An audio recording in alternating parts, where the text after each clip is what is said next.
दिनांक 21 नवंबर 2023 को जो फूलपरास NH 57 पे मधेपुरा डीएम के व्हीकल से दुर्घटना हुई थी, उसके बारे में क्लैरिफिकेशन देने के लिए बुलाया गया है। हम लोगों ने ये देखा, अनुभव किया कि कुछ मीडिया, प्रिंट मीडिया और इलेक्ट्रॉनिक मीडिया कुछ तथ्यहीन और भ्रामक खबरों को चला रही थी, जिस कई चीज़ें हैं जो कि तथ्यहीन थी, और जिसके कारण से ऐसा लग रहा था कि उनको जो तथ्य है, फैक्ट है, उसको जानने से ज़्यादा सेंसेशनलाइजेशन करने की उनकी मंशा है, जो कि काफ़ी खेदजनक है। चूँकि ये बहुत गंभीर कांड है, घटना हुई है, उसमें किस तरीके से जिम्मेवारी से न्यूज़ देना चाहिए, तो उसी की क्लैरिफिकेशन के लिए हम लोगों ने अभी ये प्रेस कॉन्फ्रेंस बुलाया है। जो घटना हुई थी वो 21 तारीख को लगभग 8 बजे के आसपास में NH 57 पर, जो पुरवारी टोल है फुलपरास थाना अंतर्गत, वहीं पे डीएम मधेपुरा की गाड़ी इनोवा क्रिस्टा वो जा रही थी पटना के डायरेक्शन से अररिया की डायरेक्शन की ओर। वहीं पे पुरवारी टोल के पास NHAI के कर्मी वहाँ पे कार्य कर रहे थे, वाइट पट्टी को रंगने का, और वहाँ पे उनकी मशीन भी थी, और पहले वो गाड़ी मशीन से टकराई, तेज़ी से आ रही थी गाड़ी। उसके बाद जो मज़दूर काम कर रहे थे उनसे टकराई, और उसके बाद उनको बचाने के चक्कर में जो लेफ़्ट साइड में जब वो टर्न की तो वहाँ एक महिला और उनकी बच्ची जा रही थी, उनसे टकरा करके, और जो रेलिंग है उसमें टकरा के गाड़ी रुक गई। इसमें अनफॉर्चुनेट बहुत घटना थी, इसमें जो महिला और बच्ची है उनकी मृत्यु वहीं पे हो गई, और जो मज़दूर 2 घायल थे उनको अस्पताल ले जाया गया पुलिस की टीम के द्वारा। वहाँ पे तुरंत एम्बुलेंस भी आ गया था, 112 की टीम भी पहुँच गई थी, और SDPO SDO भी पहुँच गए थे।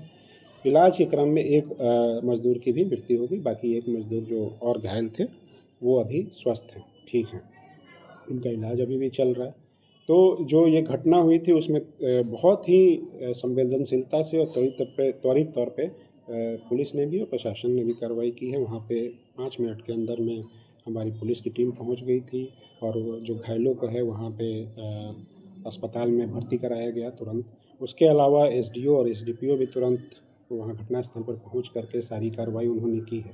जो इसमें FIR हुआ मृतका के रिलेटिव के द्वारा किया गया है, अज्ञात चालक के विरुद्ध किया गया था, उसी दिन हुआ था, इसलिए चालक की पहचान नहीं थी, इसलिए अज्ञात चालक के विरुद्ध किया गया था। गाड़ी नंबर दिया गया था जो डीएम मधेपुरा की गाड़ी है।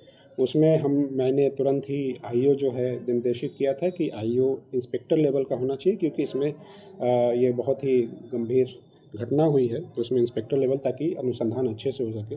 और SDPO भी लगातार वहाँ पे इंस्पेक्शन करके उन्होंने सारी रिपोर्ट जो होती है वो रिपोर्ट सौंपी थी। पोस्टमार्टम भी त्वरित तौर पे करवा के उसका हम लोगों ने रिपोर्ट प्राप्त कर लिया। IO ने जो गाड़ी का चालक है उसकी पहचान करने के लिए मधेपुरा गए। मधेपुरा में डीएम ऑफिस में जो ऑफिस है, एस्टेब्लिशमेंट ऑफिस, वहाँ से उन्होंने जो डीएम की गाड़ी जो चला रहा था ड्राइवर, उसका विस्तृत डिटेल उन्होंने मांगा, और उसका डिटेल वहाँ के ऑफिस के द्वारा दिया गया। उसके बाद उस ड्राइवर को IO के द्वारा नोटिस सर्व किया गया कि वो थाना पर आकर उपस्थित हों, उसके बाद आगे कार्रवाई की जाएगी। 26 तारीख को ये नोटिस दिया गया, और फिर वो ड्राइवर 28 तारीख को फुलपरास थाना में उपस्थित हुआ, जहाँ पे 41A के तहत उसको रिलीज किया गया है। ये केस जो है IPC के धारा 279, 304A, 337 और 338 के अंतर्गत किया गया है, जो कि जमानतीय धारा है। उसमें हम लोगों ने 41A के तहत कार्रवाई की। ये सुप्रीम कोर्ट का गाइडलाइन है, किसी भी केस जो 7 साल के अंदर होता है उसमें 41A के तहत कार्रवाई की जाती है। कुछ कंडीशन होते हैं, अगर वो कंडीशन फुलफिल होता है तो जो अभियुक्त होता है उसको रिलीज़ किया जाता है।